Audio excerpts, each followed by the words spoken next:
Hey everyone, Grant here from Spectra Racing. So in a previous video we covered how wider tires can actually have less grip. Well, that's because the wider the tire is, the longer it takes to heat up.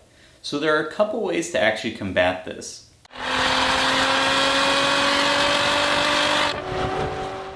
First is the type of tire you run. You can run a Hoosier A7, which is like a race compound used in specific types of classes, but it is a specific compound that heats up very quickly. Now another is to have a race style alignment that helps wear your tires quicker and warm them up quicker. It also helps with handling, obviously, although you can't run this type of alignment on the street usually.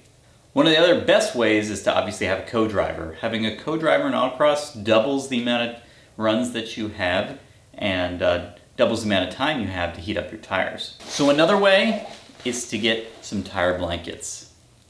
So what tire blankets are essentially big pieces of, what's in here is like a foil material. These are the RCX Tire Blankets that you can get on Etsy. All the autocrossers that I've ever run into run these. They're very good. You can get them custom made to the size of your tire. These are actually, I think, one of the largest sizes they have because they're so deep and so large for the 335 style tires I have on this car. So essentially what tire blankets do is they wrap around the wheel of your car after your first run in autocross. Your brakes are hot and everything. You trap that heat with your tire blankets. Being that this is the material that's made out of foil, it insulates your tire, keeps your tire nice and warm when it's cold outside. So these things work great at keeping the temperature of your tire high. I'm not really going to get into the temperature ranges your tire needs to be in. It's very specific to the type of tire, and that takes a lot of trial and error. I would recommend you get a real pyrometer and not one of those little infrared guns. Those aren't that accurate. A general rule of thumb to use is if your tires are cold, they're not going to grip that great. Your tires are warm, they'll grip pretty good. Your tires are hot, they're going to grip really good. And if your tires are boiling hot, then they might need to be cooled down a little bit actually. During the summer in like June, when the ground temperature is like 170 and you can boil an egg on the ground, generally I bring like a tire spritzer or a bug sprayer filled with water and just kind of hose down the tires so they don't get too hot. Okay, so in order to use these effectively, what you'll need is really a pit helper person, crew, co-driver, someone to help you out. So unfortunately, I haven't really been able to use these effectively. I don't generally run with a co-driver. And my wife isn't always able to come to most events as she works at the hospital and works random shifts. So it is difficult to get someone to help you run, take these things off, because the key to using these effectively that I found is taking them off at the last possible second. So when you're running an autocross, you do your first run, go out, come back, set your tire pressure, throw these things on.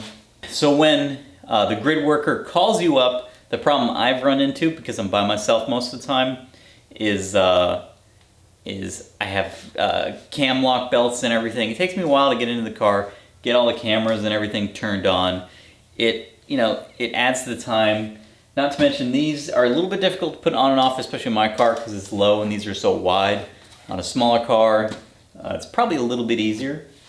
So I would highly recommend you have someone to help you do these so you can be all strapped in, ready to go. Grid worker calls you up to the starting line. You have your helper pit crew person rip these off at the last second. As you can see, they come off pretty quickly. It does take a little bit of force to put them on. You will get better at it.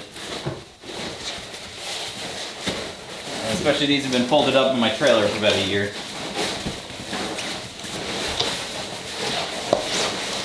Kind of work them in a little bit, and then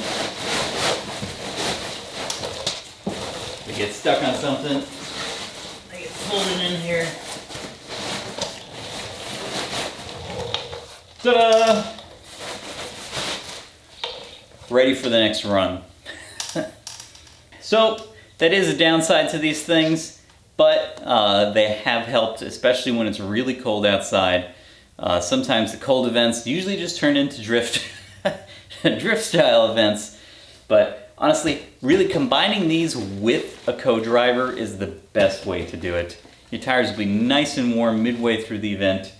You won't have any issues. You'll be annihilating the competition because everyone else is going to be struggling. That's it for this quick video. Let me know if you have any questions on these things. They were 200 bucks, I think.